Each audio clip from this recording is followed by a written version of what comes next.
আজি সদৌ অসম কৰ্মচাৰী পৰিষদৰ যোৰহাট জিলা সমিতিৰ দ্বিবাৰ্ষিক অধিৱেশনখন যোৰহাট বহুমুখী বালিকা বিদ্যালয়ত অনুষ্ঠিত হয়। ইয়াত আজি প্ৰথমবাৰৰ বাবে মই যোৰহাট জিলা কৰ্মচাৰী পৰিষদৰ সভাপতি ৰূপে মই নিৰ্বাচিত হৈছোঁ। ইয়াত মোৰ লগত আৰু দুজন আছিল, তেখেতসকলে মানে মোতকৈ হাৰিছে। মই বিপুল ভোটত জয়লাভ কৰি সভাপতি পদত মই অধিষ্ঠিত হৈছোঁ আৰু সকলোটিলৈকে মই শুভেচ্ছা জনাইছোঁ। মোৰ আশা আছে যোৰহাট জিলা কৰ্মচাৰী পৰিষদক সুন্দৰৰূপে আগুৱাই নিব পাৰিম। সেই উদ্দেশ্য আগত ৰাখি মই ৰাইজৰ মাজলৈ আহিছোঁ। বৰ্তমান মই কৰ্মচাৰী পৰিষদৰ এক্সিকিউটিভ বডিত আছোঁ আৰু যেতিয়াৰ পৰাই চৰকাৰী চাকৰিত সোমাইছোঁ তেতিয়াৰ পৰাই ৰাজহুৱা কামৰ লগত মই জড়িত হৈ আছোঁ।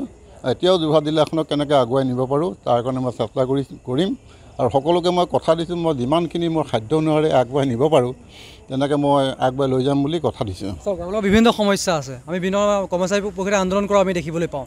যিহেতু আপুনি প্ৰথম এইবাৰ 38তম সভাপতি হিচাপে আপুনি নিৰ্বাচিত হৈছে, লক্ষ্য আৰু উদ্দেশ্য আপোনাৰ কি থাকিব?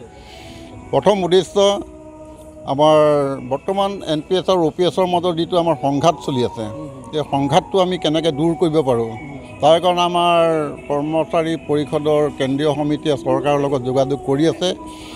তাৰ উপৰিও আমাৰ জিলা সমিতিয়ে সময়মতে আমাৰ যেনেধৰণে পদক্ষেপ ল'ব লাগে সেইখিনি কৰি আছোঁ আৰু আশা ৰাখিম চৰকাৰে আমাৰ দাবী পূৰণ কৰিব।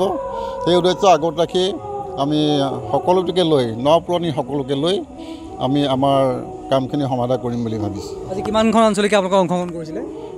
আজি আমাৰ 9খন আঞ্চলিকৰ পৰা প্ৰত্যেক সভাপতি সম্পাদক আৰু 8জন প্ৰতিনিধিয়ে ইয়াত যোগদান কৰিছে আৰু লগতে যোৰহাট জিলাৰ যিবিলাক সংগঠন মানে আমাৰ আঞ্চলিক শাখাসমূহ ধৰক আপোনাৰ মেডিকেলৰে আমাৰ কেইবাটাও সন্থা আছে, তেখেতসকলৰ সন্থাবিলাক আহিছে, PWD আহিছে, JEC আহিছে, তেনেকৈ প্ৰত্যেক সন্থাৰ পৰা আহি পেলাই আমাৰ লগত যোগদান কৰিছে। আপুনি কিমান ভোটত জয়যুক্ত হ'ল?